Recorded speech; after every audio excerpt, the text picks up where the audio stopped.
Welcome back to Crypto Hell. Apa kabar semuanya? Semoga kalian baik-baik aja. Kembali lagi dengan gua Fai Muhammad. Hari ini hari Senin tanggal 6 Februari 2023 jam 13.22 setengah 2 siang guys.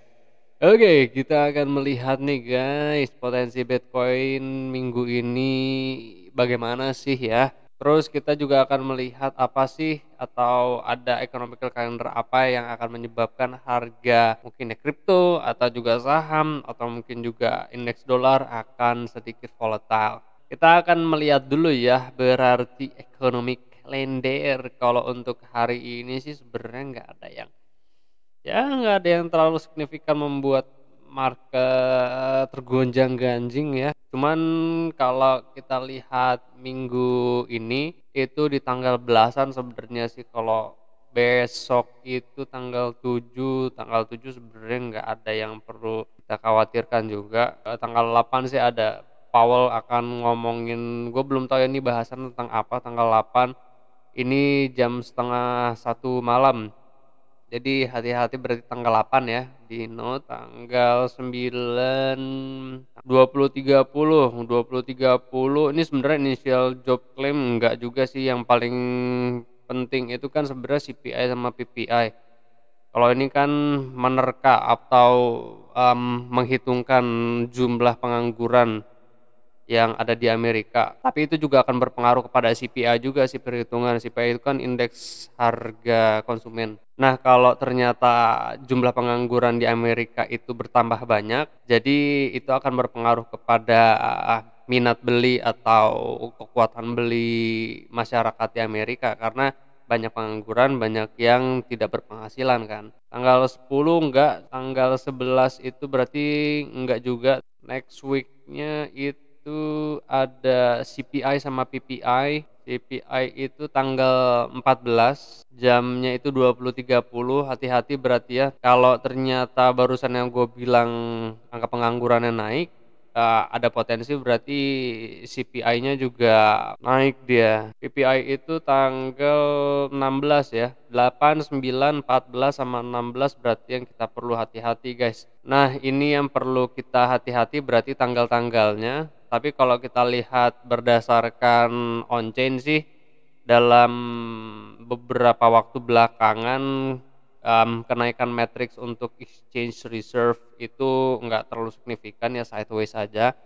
Berarti market masih positif dalam menahan Bitcoin atau tidak menjualkan Bitcoinnya ya guys. Ini bisa menjadi sentimen positif untuk para investor Bitcoin untuk memperkirakan bahwa harga itu bisa tembus dari angka saat ini 25 bisa, atau potensi juga bisa ke 30. Sementara kalau kita lihat ke open interest pun, open interest masih tetap sama ya guys. Sekarang itu dominasi pasar derivatif longing buy positions melihat dari pergerakan matrix open interest atau pembukaan kontrak berjangka yang naik. Walaupun naiknya nggak terlalu signifikan, cuman ya kita bisa melihat kenaikan matriksnya. Jadi saat ini memang dominasi pasarnya itu longing buy position. Nah, berarti kalau untuk Bitcoin saat ini teman-teman bisa melihat analisa yang di sini. Ini adalah first of scenario, ini adalah second of scenario. Ini akan terjadi bila mana 786, 886 atau order block pada time frame 1H ini broken ya. Maka 1.13, 1272 pada range harganya 22.000 sampai 21.700 ini bisa atau bereaksi menjadi level support. Nah, untuk resistennya sendiri hampir mirip-mirip sama yang di sini. Berarti ya kisaran harganya 23.300, ini berapa nih? 23.700 ya. Ntar kita hitung aja. Kalau di sini kan ini masih perkiraan aja. Kenaikannya Fibonacci 0618 yang kita tarik dari sini nanti dari ke sini kan, kalau memang dia bikin swing low di sini.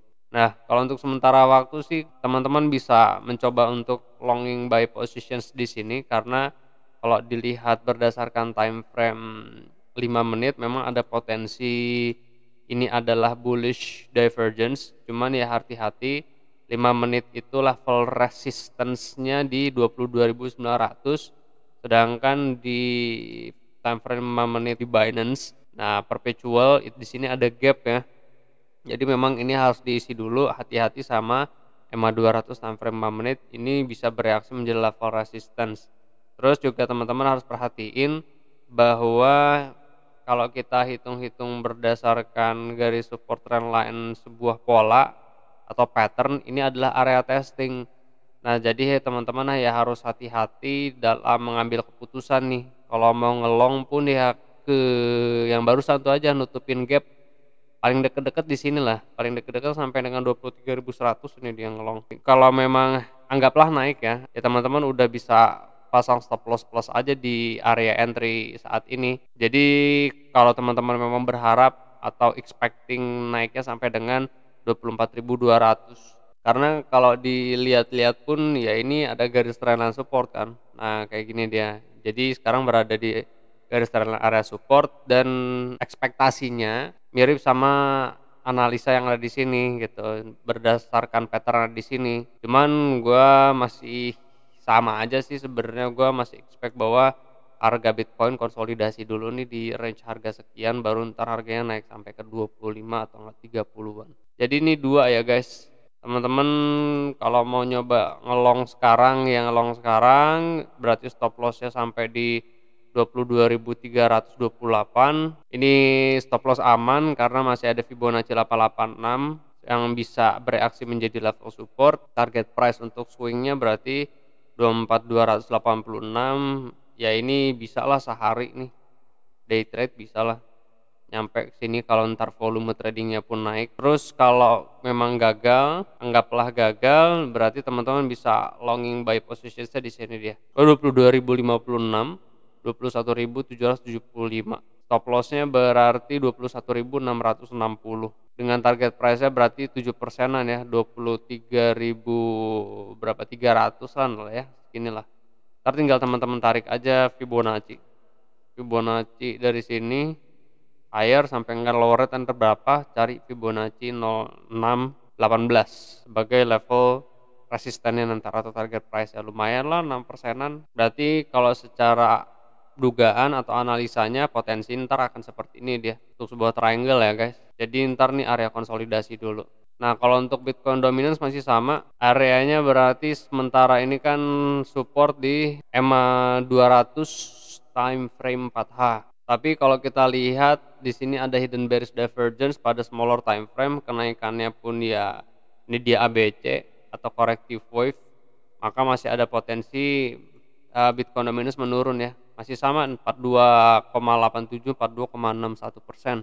Ya, ini dia Bitcoin dan juga Bitcoin dominance. Buat teman-teman yang mau dianalisakan koin favoritnya atau token favoritnya, teman-teman bisa komen di kolom komentar, nanti gua akan kasih analisanya. Terus teman-teman juga harus mereview kembali beberapa token atau koin altcoin yang udah kita analisakan di YouTube channel atau di live TikTok kah atau live semalam di grup Telegram kah. Kita bisa review lagi biar teman-teman tidak ketinggalan untuk entry swing trade-nya ya. Oke, mungkin itu yang bisa gue sampaikan pada video kali ini. Terima kasih banyak buat teman-teman yang sudah menonton sampai dengan selesai. I do really appreciate it. Gue Fahim Muhammad, kalian jangan sakit-sakit sehat terus karena satu mahal. I'll see you guys on next video.